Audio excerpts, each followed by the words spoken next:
साहेब तुम्ही तिकडं दुबईला होता, तिकडे बमबारी चालू होती. जालन्यात देखील काँग्रेसवरती बमबारी चालू होती. काय सांगणार? गटबाजीचं वाटेल काँग्रेस गटबाबतची बमबारी चालू होती. काय सांगणार? तुम्हाला महानगरपालिकेच्या निवडणुकीचा विषय बोलायचा आहे का? बरं बरं. महानगरपालिकेमध्ये पूर्णतः मला त्याची माहिती नाही की काय नेमकं आहे. त्या संदर्भात जिल्हाध्यक्ष राजाभाऊ देशमुख आणि आतिकभाई तुम्हाला सविस्तर सांगतील.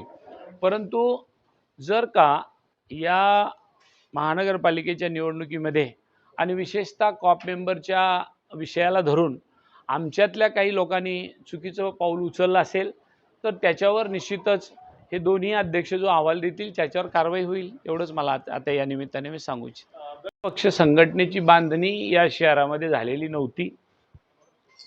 मी सांगेल तसा पक्ष चालवण्याची पद्धत, प्रथा आणि परंपरा या शहराला जुन्या नेत्याच्या माध्यमातून लाभलेली होती आणि त्या कारणाने इथं पक्ष चालत नव्हता, इथं गट चालत होता.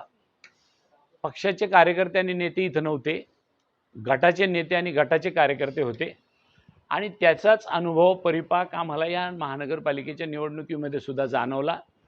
आणि निश्चितच एकदा याला समूळ याचा नायनाट करायचा असेल तर आम्हाला पक्ष संघटनेची बांधणी ही गल्ली आणि वार्डापासून ऑर्गनायझेशन बांधणीपासून करावी लागेल. आणि आता आमच्यासाठी ग्राउंड एकदम साफ आणि क्लिअर आहे. इथून पुढे आम्ही ती पक्ष बांधणी सुरू